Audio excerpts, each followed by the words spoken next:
Now, from Atlanta News First, the issues that matter to you. This is On the Record. What happened today, all I had to do was sign an IRS form. That's probably the happiest I've ever been signing an IRS document. That was Governor Brian Kemp on Tuesday when he announced that Georgia is opting into a federal education tax credit program enacted under President Donald Trump's very controversial One Big Beautiful Bill. And that is one of the headlines we're following today, Wednesday, January 21st, 2026, and this midweek edition of On the Record with Atlanta News First. I'm Tim Darnell. The Georgia General Assembly is in full swing, and we have a number of reports from our outstanding crew of political and general assignment reporters here at Atlanta News First. First of all, we're going to hear from our political reporter, Doug Reardon, on the announcement, as I said, on yesterday, Tuesday, January 20th, in which Brian Kemp announced that Georgia will be opting in to a program that is being heralded by school choice advocates nationwide that will allow Georgia taxpayers individually a tax credit of up to $1,700 if they participate in this federal education tax incentive program. What happened today, all I had to do was sign an IRS form. That's probably the happiest I've ever been signing an IRS document. Governor Brian Kemp announcing he's opting Georgia into a new tax credit baked into the big beautiful bill passed by Congress this summer. It's a dollar-for-dollar match up to $1,700. People can make what are essentially donations and write the money off later. In essence, it's a privately funded voucher program. And just as we trust Georgians know best how to spend their tax dollars, we also trust families to make the best decisions for their child's education. The donations will be available to families making 300% below their area's median income. Decisions on who gets them will be made by Georgia's existing scholarship organization.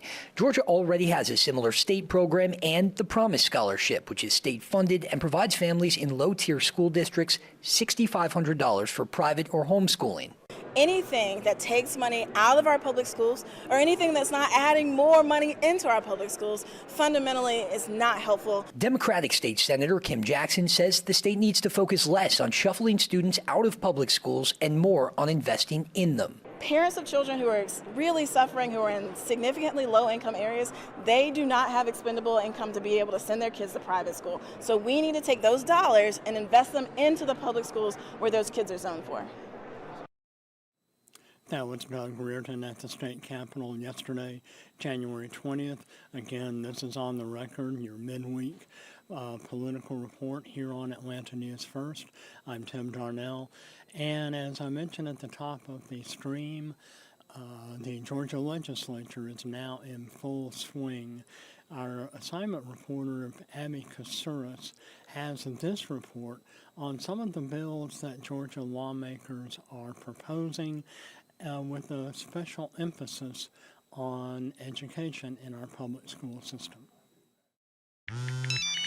For Carmen Beltran, the debate over cell phones isn't theoretical. It's happening in her ninth grader's classroom, and even he admits phones can get in the way of learning. If you want to pay attention in class, yeah, you shouldn't have your phone. After banning phones for younger students, State Representative Scott Hilton now wants to expand that policy into Georgia's high schools. We're hearing it's just a distraction to learning, which is why we send our kids to school. Not only learning, though, it's mental health, it's public safety.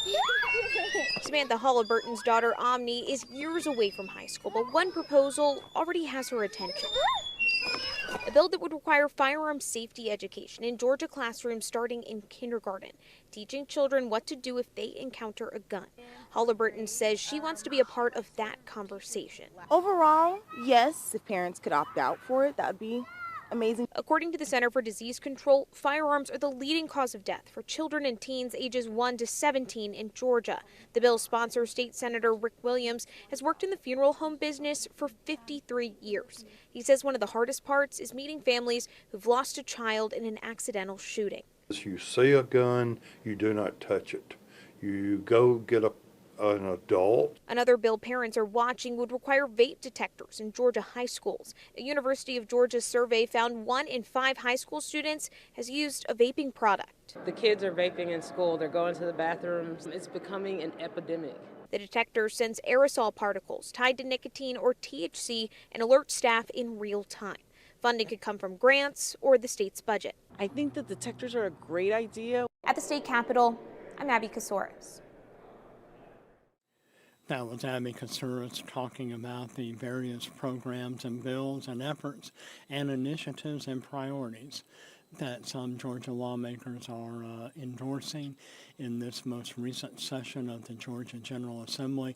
Obviously, this is the second year of the 2-year General Assembly session.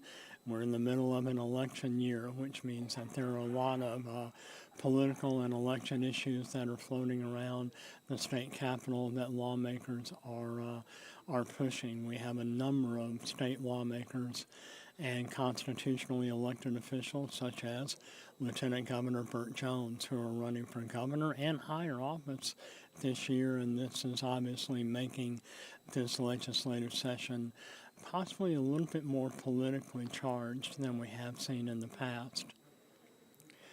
Last week, Governor Brian Kemp delivered his final State of the State address, in which this is the 8th and final State of the State address that the outgoing Georgia governor will make.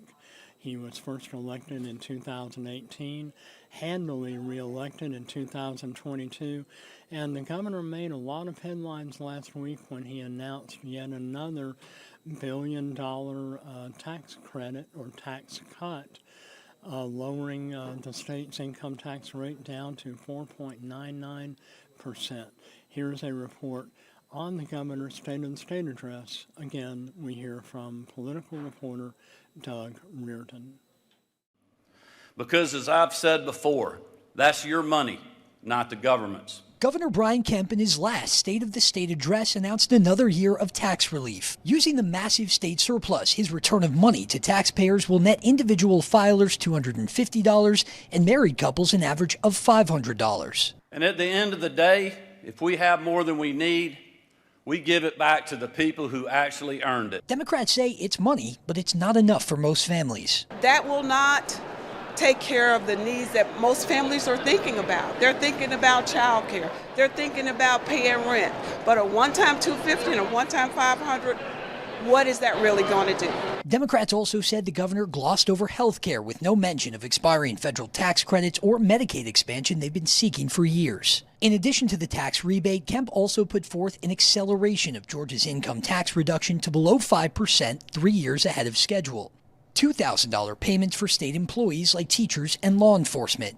$325 million for a needs-based college scholarship, and a bump for police officers' 401ks. Kemp, whose term limited this year, said he's no lame duck and reminded the legislature he's still the governor through this legislative session. Don't be fooled. There's more work to be done over the next 37 legislative days. And for those of you who may think I'm a lame duck, just remember I have a big red pen. Doug Reardon, Atlanta News First. As I mentioned earlier, this is an election year, and Democrats are hopeful to, again, perhaps have a much more favorable electoral climate in 2026 than they have over the past several electoral cycles. Their hopes have been buoyed by a couple of special elections last year in 2025, and on the very highly influential Georgia Public Service Commission. This is a 5-member elected public body that is in charge of regulating and approving any electrical rate hikes or anything that has to do with utilities in the state of Georgia. Until last November, all 5 members of the Public Service Commission were Republicans. However, in a special election this past November, 2 Republicans were unseated by 2 Democrats. And partly one of the issues that was really prevalent in that campaign, and that is prevalent moving forward, are the issue of data centers. These are massive complexes that use a tremendous amount of electricity.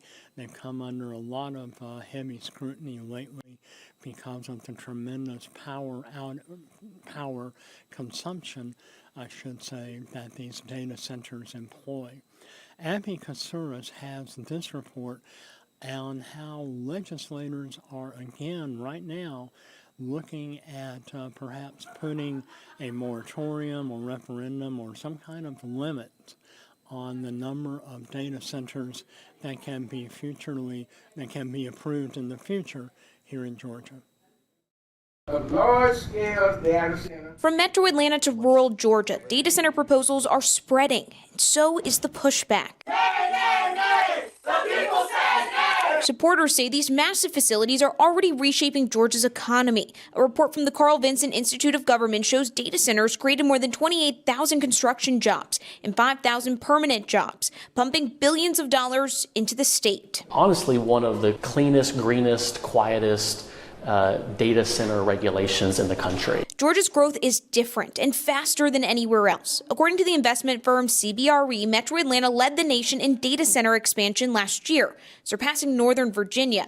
And state utility regulators have approved plans to add roughly 10,000 megawatts of new power, largely to meet future data center demand. Before we start, Democrat State Representative Rua Roman says the pace is exactly the problem. She's dropping a bill that would pause new data centers through 2027. She says she recruited Republican co-sponsors. This is permanent. This is a permanent change, and if we get it wrong, Georgians will have to deal with the consequences for decades to come. The bill would likely need to make it through Republican Representative Brad Thomas's committee, and he feels a statewide moratorium goes too far. It could choke Georgia's economic growth. He points to communities like Covington, where data center revenue could eventually replace property taxes. I think local communities should make that decision of what works. Abby Kasuris, Atlanta News First. Georgia's nationally watched 2026 midterm elections will be a constant focus from now through the end of November and possibly into December if we have any runoffs.